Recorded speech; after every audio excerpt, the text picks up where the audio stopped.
Hola, ¿qué tal? Bienvenidos a esta pequeña charla sobre la victimización secundaria de víctimas indígenas dentro de las instituciones de Procuración de Justicia. Me presento, mi nombre es Aquetzali Flores Velasco, voy a ser una de las ponentes en el taller próximo a iniciar, en este caso coordinado por la Universidad Autónoma Benito Juárez, la Universidad de San Diego, California y el proyecto Alivio. Bueno, hace un momento yo hice ya mención de el título que lleva esta pequeña charla. Va a girar alrededor de la víctima, pero no nos vamos a centrar en la victimización primaria o en el daño primario que recibió. Me voy a ir un poquito más allá, que es el paso que tiene una víctima a través de las diversas instituciones de procuración de justicia que tenemos al alcance. Nosotros hemos escuchado coloquialmente allá afuera el término revictimización, haciendo alusión a lo que a nosotros nos considera pertinente abordar en esta pequeña charla, es esa victimización secundaria extra, o como nosotros le llamamos allá afuera coloquialmente, la revictimización que van a sufrir estas víctimas, ahora sí acotándolo al tema de las comunidades indígenas. Creemos, o bien quiero creer, que los participantes de este taller, siendo estudiantes, siendo profesionales, estando en campo, vamos a encontrar ya por dónde va la plática. Nosotros tenemos diversas instituciones encargadas de proteger no solamente los derechos humanos, sino también los derechos procesales de una víctima. Desafortunadamente, ningún ciudadano va a estar en condiciones de poder decidir si es víctima o no, ¿vale? El día a día, nuestro trabajo, nuestra posición social, nuestra posición familiar, nos puede poner en este camino de sufrir algún daño y que sea encuadrado como un tipo o un delito. Desafortunadamente, las comunidades indígenas dentro de nuestras entidades federativas, porque no solamente es del estado de Oaxaca, esta situación la encontramos a lo largo y ancho del país. Las comunidades indígenas vamos a estar en una constante desventaja, por así llamarlo. ¿Por qué? Porque vamos a enfrentar distintos retos al momento de realizar una denuncia respecto de algo que nos sucedió. Bueno, quisiera yo comenzar. ¿Cuáles son los objetivos de esta charla? ¿Cuáles van a ser a lo mejor las ideas principales que quiero que nos llevemos a modo de reflexión? Porque este tema, la revictimización o victimización secundaria, como ustedes la quieran llamar, vamos llevárnoslas a la reflexión. ¿Qué podemos hacer nosotros como parte jurídica, como profesionales, como estudiantes, para ir restándole, ¿vale? Sobre todo, ¿por qué? Porque una victimización puede llegar a que a que la persona que cometió el delito quede impune y el sistema procesal penal de nuestro país, una de nuestras principales directrices era reducir los niveles de impunidad, que el ciudadano creyera que si denuncia algún delito del cual fue víctima, va a ser sancionada la persona que le ocasionó, ¿vale? Vamos a comprender un poquito qué es la victimización secundaria, ¿no? Cómo ocurre dentro de nuestras instituciones de procuración de justicia, cuáles son las principales barreras que vamos a encontrar a nivel comunitario y qué tipo de enfoque, qué tipo de atención yo puedo brindar al ciudadano o a la ciudadana que esté denunciando o que esté ocupando de nuestros servicios, que esté en calidad de usuarios. Luego entonces vamos a avanzar entendiendo qué es la victimización secundaria. Ustedes saben que nosotros tenemos un poder judicial federal generador de las llamadas tesis aisladas o las jurisprudencias. Bueno, en este caso, en relación a lo que es la victimización secundaria, tenemos una tesis de tipo aislado o aislada que va encaminada a la atención y protección de los menores de edad. Pero recuerden que no es limitativo. Las tesis no son limitativas. Entonces, podemos abarcar, ir un campo más amplio Y en este caso de esta tesis que tiene el registro digital 2010-608, habla de lo que es el concepto de victimización secundaria o revictimización. Le voy a dar lectura únicamente para que nos quedemos con el concepto de lo que es. La victimización secundaria o revictimización es el conjunto de consecuencias psicológicas, sociales, jurídicas y económicas de carácter negativo que derivan de la experiencia de la víctima en su contacto con el sistema de procuración de justicia y suponen un choque entre las legítimas expectativas de la víctima y la adecuada atención institucional recibida. Vuelvo a repetir, ningún ciudadano está con la idea de ser víctima. Nadie. Creo que todos tocamos madera, como decimos en México, para no estar en los zapatos de una víctima, del delito que fuere, del delito que mencionemos. Solo por ejemplificar, nadie quiere ser secuestrado. Nadie quiere que lo defraude. Nadie quiere ser víctima de abuso sexual. Nadie quiere ser víctima de una violación. Luego, entonces, esa persona que ya sufre el daño, que sufre la agresión, imagínense cuántos pensamientos están pasando por su cabeza.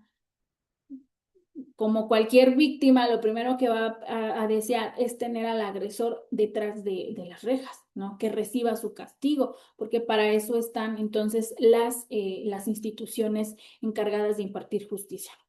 Nos dice este pequeño concepto que son consecuencias psicológicas. No vamos a confundir la victimización primaria, que es el hecho, el tipo penal de lo que yo estoy denunciando, con la victimización secundaria. Esta aparece como consecuencia del primero.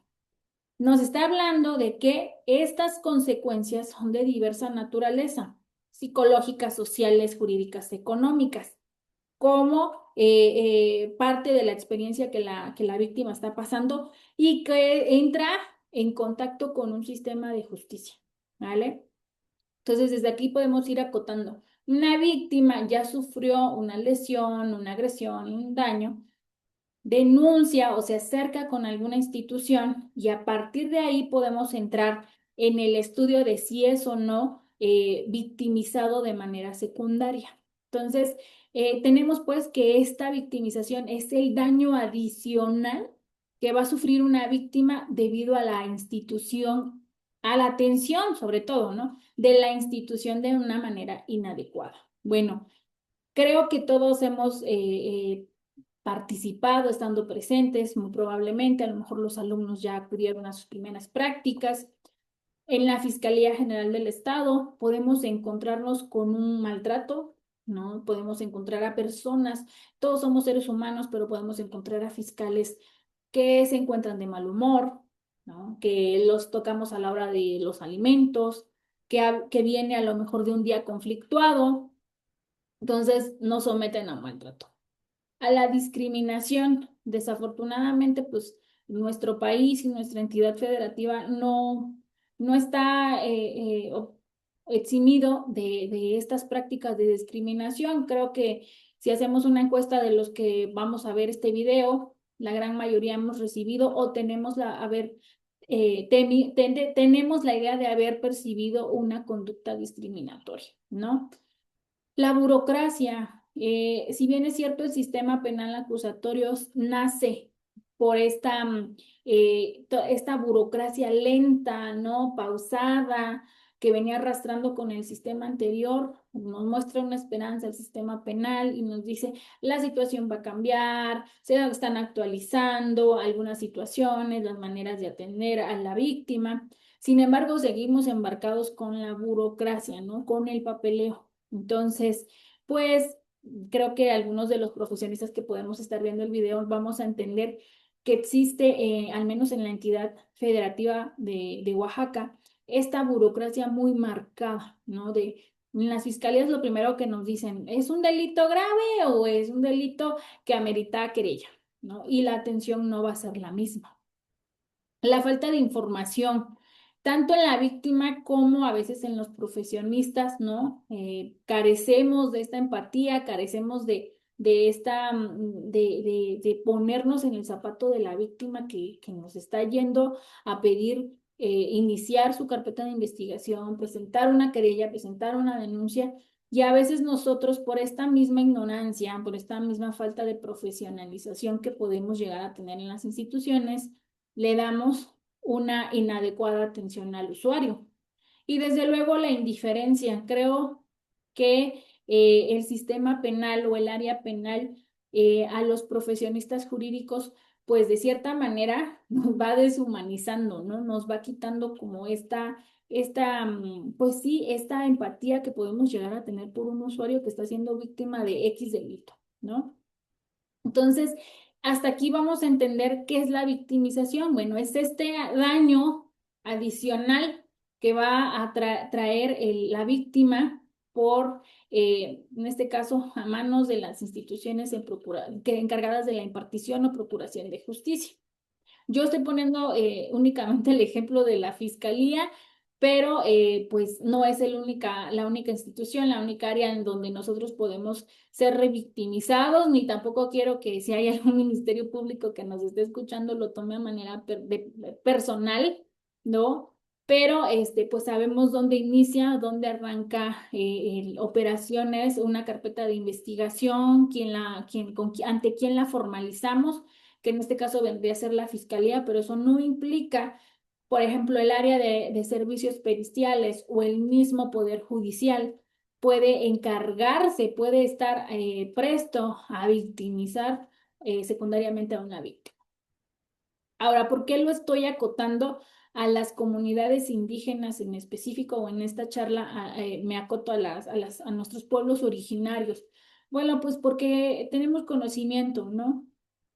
Allá afuera tenemos barreras lingüísticas, ¿vale? Al menos Oaxaca, 570 municipios, más sus núcleos ejidales, núcleos rurales, sus agencias. Tenemos una diversidad de comunidades en la que se tiene registros, se tienen estudios de que pues Oaxaca es multicultural a nivel lingüístico, ¿vale? Variantes tremendas de nuestras lenguas maternas.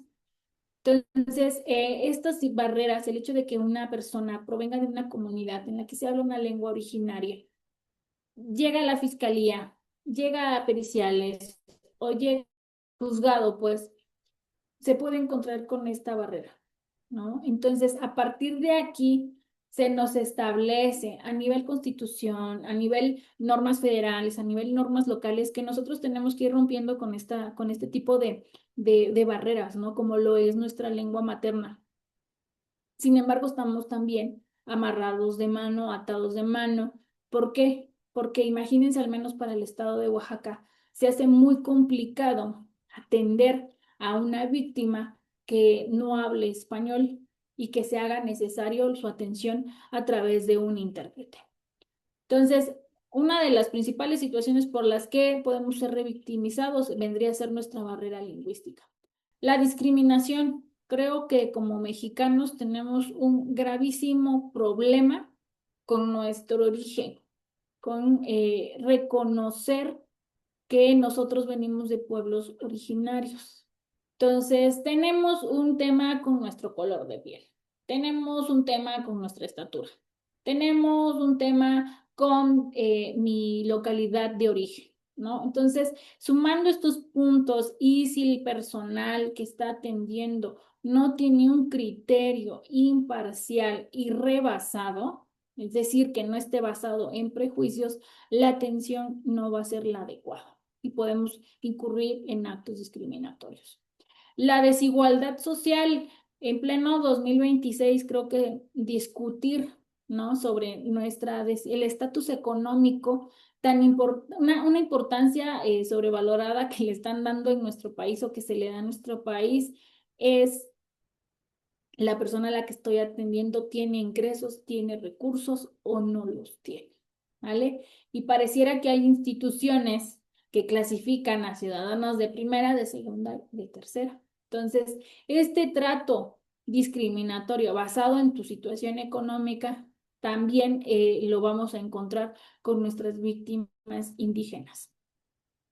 El acceso limitado a los servicios. Bueno, si bien es cierto, hablo mucho del caso de Oaxaca, porque pues a pesar de que somos 570 municipios, nosotros tenemos distritos judiciales y dentro de cada distrito judicial pues vamos a encontrar las oficinas de la agencia del Ministerio Público, vamos a encontrar un juzgado o vamos a tener como cabeceras municipales en donde van a estar establecidas estas instituciones.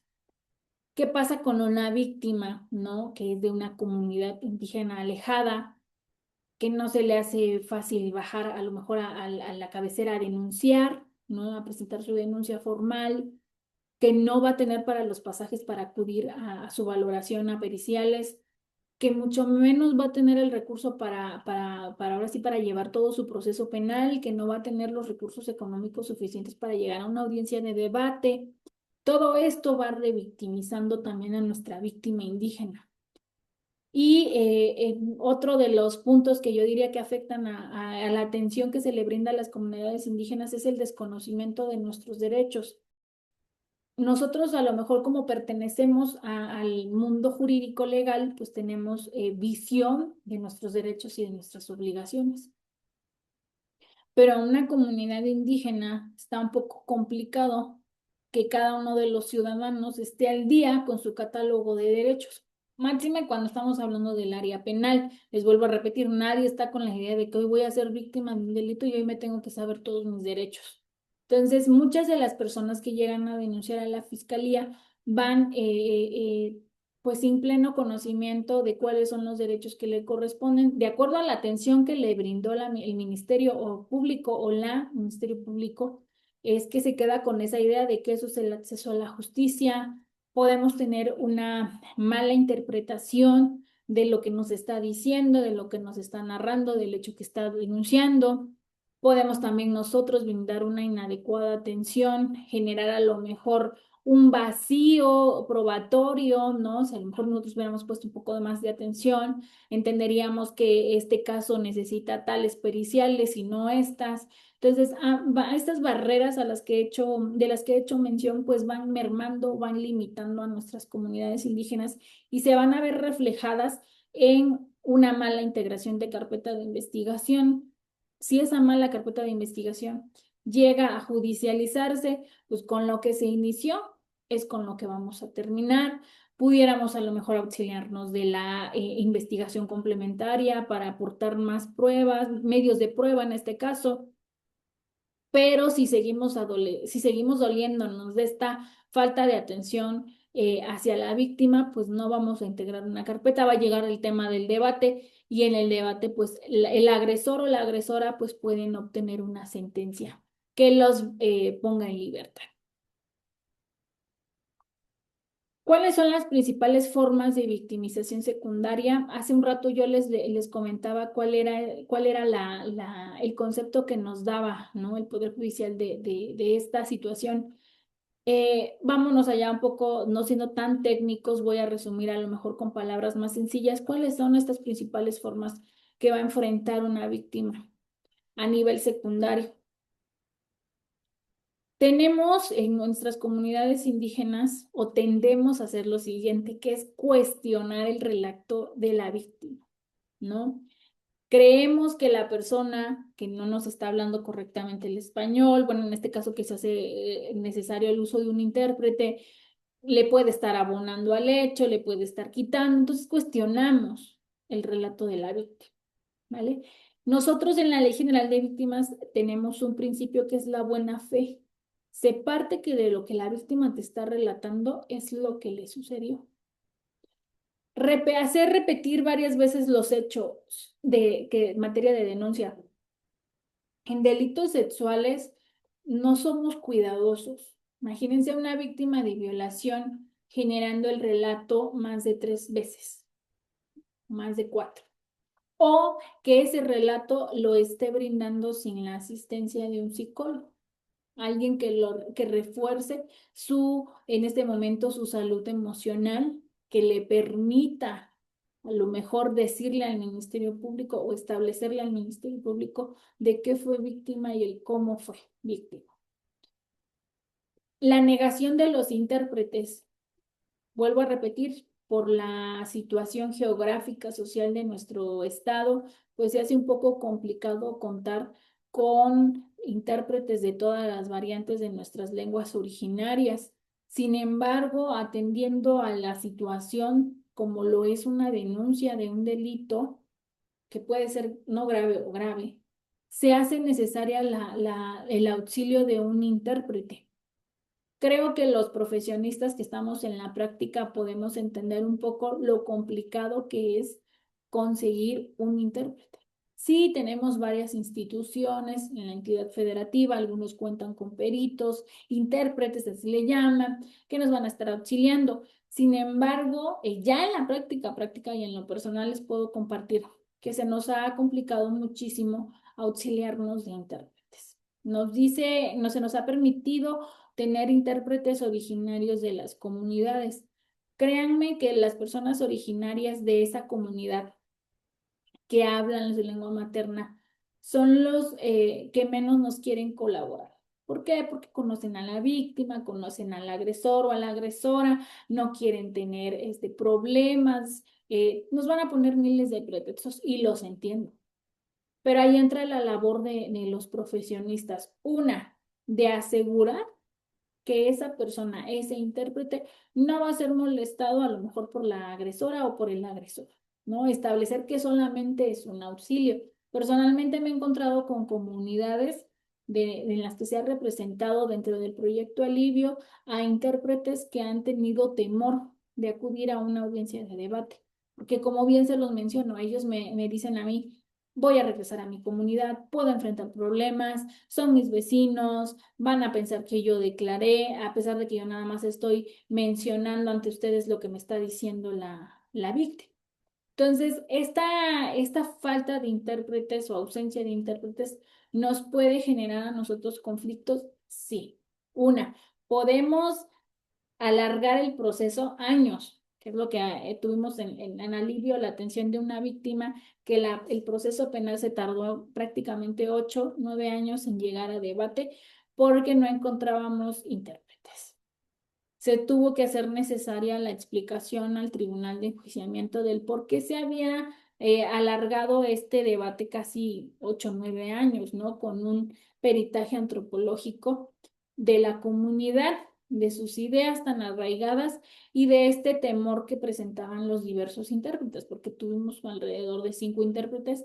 Fue la última persona que se quedó como intérprete, que en ese momento fungía como autoridad, la que aguantó todo el debate y la con la que finalizamos, pero le tuvimos que explicar, ¿no? Le tuvimos que salvaguardar sus derechos, explicarle a la familia de ahora sí del agresor que no se iban a tomar a manera personal el hecho de la intervención de esta persona, puesto que él ya estaba, ahora sí que para ese momento prácticamente obligada a fungir como intérprete por ahora sí, la lentitud con la que se había llevado el proceso, ya nadie más nos iba a auxiliar como intérprete. La comunidad de aquí de Sola de Vega quedó muy, muy enojada por la intervención, de la que tuvo la fiscalía de estar solicitando, pues sí, durante más de 3 años un intérprete para poder llegar a un debate. No tenemos los recursos suficientes para lograr atender a las víctimas indígenas como debería de ser.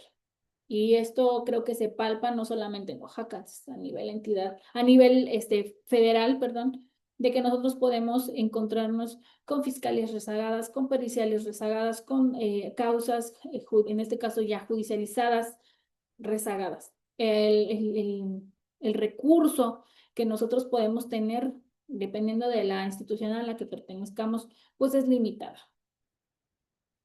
Y también tenemos un trato deshumanizado que va más allá de los prejuicios a veces de los profesionistas. Cuando estamos dentro de esta área tan delicada como es el área penal, vuelvo a repetir, pues es una percepción únicamente mía de que nos vamos deshumanizando. O sea, a veces son casos tan graves, son casos tan complicados de entender que nos van a nosotros también como anestesiando y llegamos en un momento a decir, pues es que no le puedo brindar esta atención porque tengo de más trabajo y no nos ponemos en el zapato de esa víctima, no nos acercamos a su situación, por así decirlo, y la vamos deshumanizando, ¿no? Al menos en algunas situaciones en las que he trabajado, he visto que la fiscalía periciales o el Poder Judicial deshumaniza el trato hacia la víctima. ¿Qué consecuencias van a traer estas situaciones de las cuales comentamos? Pues bueno, la primera va a ser un daño emocional, el daño psicológico al que hacía mención el concepto que nos da la tesis. Nosotros tenemos una psique que cuidar de una víctima. O sea, independientemente del delito que venga, hay una psique que fue dañada, tenemos una salud emocional enfrente, la persona que nos está relatando su, su, su, su salud emocional puede estar en juego. Ahora imagínense si vamos arrastrándola en una espiral de actuaciones y revictimización constante. Otro de los daños principales que podemos tener es la desconfianza institucional y que es lo que más nos está pegando a nivel nacional. Estamos generando una situación de impunidad. Las personas eh, tienen tanta desconfianza, miedo de ir y presentar una denuncia. ¿Por qué? Porque las instituciones encargadas de, primero, investigar, no hacen su trabajo. Para que una persona esté integrada a su carpeta, esté completa su carpeta, en muchas ocasiones tienen que entregar ciertas cantidades de recursos económicos, ¿vale? Llegar a que se judicialice una carpeta de investigación, pues podemos estar hablando de meses o años y para ese entonces ya la víctima perdió la fe y la esperanza de que iba a ser sancionada la persona que le ocasionó un daño. Muchas de las denuncias, muchas de las carpetas de investigación iniciadas no llegan a ser concluidas. Me robaron un vehículo, pero si denuncio yo sé que se va a volver un número más de carpeta y que no voy a obtener siquiera a lo mejor que se recupere el vehículo. Entonces, este desánimo social que tiene la comunidad, pues nos pega, porque implica que tú también estás victimizando a esa persona. Y pues obviamente el ambiente de impunidad. ¿Qué tanto un agresor o una agresora se va a salir con la suya? Al menos en México, al menos en nuestra entidad federativa, pues tenemos a un colectivo social enojado pues sí, le damos la razón de que sus carpetas de investigación no avanzaron, se estancaron, se archivaron, se volvieron un número más. Cuando nosotros nos acercamos a una institución, contamos en el entendido de que tenemos principios con los cuales nos deben de atender. La Ley General de Víctimas nos establece un catálogo amplísimo de principios de atención establecidos para las instituciones en relación con los usuarios, en relación con las personas que van a denunciar. El primero de ellos es guardar en todo momento la dignidad. Todos somos dignos, encontrándonos en la situación en la que nos encontremos, seguimos teniendo dignidad, este respeto hacia nuestra persona, este respeto hacia nuestra humanidad. Igualdad, reza la Constitución que hombres y mujeres estamos en las mismas condiciones, que no debemos de recibir ninguna conducta de carácter discriminatorio, ¿vale? Por nuestro sexo, nuestro género, nuestro estatus económico, nuestro grado académico, nos dice la Constitución, nos dice la Ley General de Víctimas, no a la discriminación. Sin embargo, hace un momento yo les actualizaba, nuestras comunidades indígenas terminan padeciendo más esta situación. Está el principio de interculturalidad, que también lo tenemos en la Constitución, que también está en el Código Nacional de Procedimientos Penales, es aceptar y vernos como una sociedad con diversas cosmovisiones, con diversa naturaleza cultural, ¿vale? Se reconocen y se validan. Entonces, este principio de interculturalidad a nosotros nos permite saber que una víctima indígena tiene las mismas condiciones, los mismos derechos y las mismas obligaciones en caso que las llegue a tener que una persona de ciudad y que no se le va a discriminar por si pertenezco o no a un pueblo originario. Con las comunidades indígenas, con las víctimas, perdón, de comunidades indígenas, también se actualiza el principio de confidencialidad. ¿Por qué? Mucho del cómo se rigen las comunidades indígenas es por la buena fama. Nos ha tocado, o personalmente me ha tocado, que muchas personas se niegan a denunciar, se niegan a acudir a la fiscalía, se niegan a ir a un debate por el qué dirán de su comunidad, ¿no? Entonces, uno de los principios de confidencialidad habla de si tú vas a llevar a una víctima de una comunidad indígena, salvaguardar la información, salvaguardar su proceso penal. ¿Por qué? Porque pudiera enfrentar una victimización secundaria ahora en su comunidad, que también la hay. Es una persona que denunció a su esposo, que porque le pegaba, es una persona que denunció que el suegro la violaba. Esta clase de comentarios, si llegan a estar dentro de la comunidad, pueden poner en desventaja a la víctima. Y desde luego el principio de la empatía. Reconocer si la persona que tenemos enfrente necesita una atención especial, necesita o que se le brinde esta atención especializada, ¿no? A lo mejor estamos delante de una víctima con alguna discapacidad, estamos enfrentando a una víctima que pertenece a la comunidad LGTB y aparte es indígena. Entonces, es siempre empatizar y siempre encontrar el cómo dirigir la atención a la víctima que yo tengo enfrente. Se escucha fácil a veces trabajar el tema de la empatía, ¿no? El tema de yo voy a brindar una buena atención, yo voy a saber conducir una carpeta de investigación, yo voy a saber llevar la investigación y judicializar el asunto de esta víctima. Pero el ir y venir, el día a día en el campo hace un poco complicada esta situación. Ustedes que forman parte de este taller van a tener una plática respecto a la ética de los profesionales legales.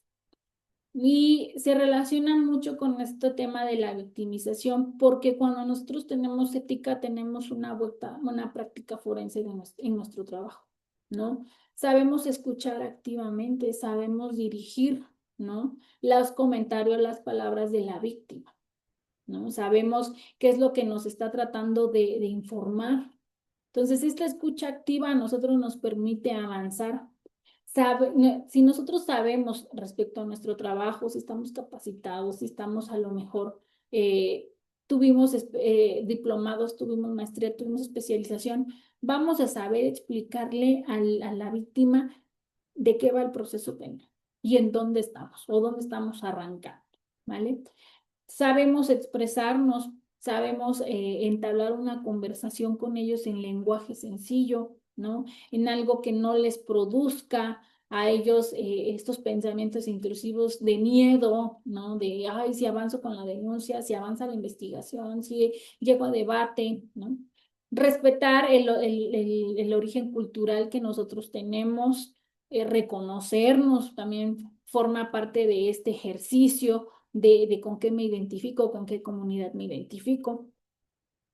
Otra de las buenas prácticas y que se les ha estado solicitando a las instituciones una y otra vez ha sido el garante de tener intérpretes, ¿no? Que nuestras víctimas, perdón, al momento de tener esta plática o este primer acercamiento con una institución como pudiera ser la fiscalía y en caso de ser necesario el ingreso de un intérprete, se tenga en la mano el contacto.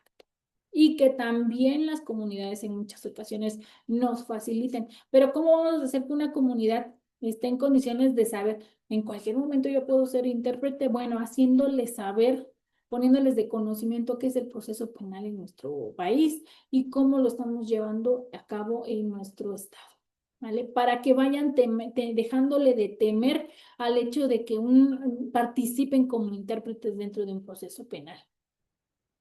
Esto va de la mano de la información de los derechos y, en este caso, obligaciones de fuera de un proceso penal. En México todo tenemos, para todo tenemos un marco jurídico y tenemos también la prevención de de esta revictimización o victimización secundaria. Ustedes podrán acercarse a nuestra Constitución, nuestra Carta Magna. Tenemos la Ley General de Víctimas, tiene ahí un catálogo de principios que tratan de ir como erradicando, que tratan de ir reduciendo esta revictimización, esta brecha que pudiera llegar a presentar de desigualdad, sobre todo la víctima. Tenemos una ley general de derechos lingüísticos de pueblos indígenas que hablamos de los intérpretes. Tenemos el convenio 169 de la OIM y tenemos también pues nuestra Declaración de las Naciones Unidas sobre nuestros derechos como pueblos indígenas. Ahora bien, si nosotros somos servidores públicos, pues bueno, tenemos un doble trabajo, tenemos un plus, un adicional que dar, que es que actuemos con sensibilidad frente a las personas que están denunciando, frente a las personas que se están doliendo de haber sido víctimas. Trabajar mucho en nuestros prejuicios, trabajar en en las visiones internas que nosotros como servidores públicos podemos llegar a tener, porque solo así vamos a garantizar el que nosotros otorguemos un trato digno, más allá de lo que yo considere bueno o malo, de lo que yo considere aceptable a mis ojos, saber que la persona que tenemos denunciando merece un trato digno. Ya la situación, la vida lo puso en esa desventaja de haber sido o sufrido un daño, en este caso que se encuadra como un tipo penal, pues imagínense cómo viene esa persona. Entonces, encontrarse con una persona, con un usuario, perdón, con un profesionista que no le ponga atención, que devalúe su situación, pues para ellos los pone en desventaja. Tratar de eliminar las barreras de acceso. Entiendo que los recursos económicos en México y en Oaxaca son limitados, pero se están incrementando los números de números violentos, por así llamarlo, porque los delitos no están disminuyendo, se están incrementando. Entonces, a medida de que hay más y más y más y más delitos que perseguir, los recursos se van limitando. Las barreras que nosotros vamos a encontrar para acceder a una impartición de justicia se ve sumamente mermada, se ve sumamente limitada, y eso hace que el usuario, que el denunciante o el creyente ya no quiera continuar o que ni siquiera se llegue a tomar a la puerta de la fiscalía, que es donde nosotros iniciamos con una denuncia. Tenemos también el respeto de los derechos humanos. O sea, hay un catálogo que nosotros tenemos y que pues olvidamos de actualizar para esa persona que tenemos ahí, ¿no? En atención. Quisiera yo compartirles una muy breve reflexión respecto a la victimización secundaria y como parte de la atención que nosotros brindamos hacia esa víctima. Reza la reflexión que una atención respetuosa fortalece la confianza de las instituciones. Una atención inadecuada profundiza el daño, ¿vale? Nosotros tenemos que hacernos valer de nuestro conocimiento, de nuestras buenas prácticas, para hacerle saber y hacerle sentir al denunciante, es decir, a la víctima, que su carpeta de investigación va a ser integrada, que su delito va a ser investigado y que podemos contar con elementos suficientes para que el agresor o la agresora no quede sin sanción. Esta plática fue realmente breve. Espero que haya despertado en ustedes el interés por que su práctica forense como abogado, como abogada allá afuera, sea encaminado a evitar que una víctima sufra más de lo que ya padeció. Que a nosotros se nos quede esa idea de que nuestra atención, sea de manera particular o institucional, debe de ser humana, porque eso es lo que somos. Y que el respeto a la dignidad es intrínseco. O sea, vayamos a donde vayamos, estando dentro de nuestro país, nosotros tenemos un catálogo de derechos que hacer valer, porque solo así vamos a fortalecer el acceso a la justicia para la víctima y también para, en este caso, el imputado, el acusado, el sentenciado. Les agradezco mucho su atención y en caso de tener alguna duda, algún comentario respecto a este tema, pues nos vamos a encontrar en el foro en los próximos días y pues ahí podemos terminar de aterrizar algunas ideas, algunos comentarios que ustedes consideren pertinentes. Les agradezco su atención y espero verlos de manera presencial muy pronto. Muchísimas gracias.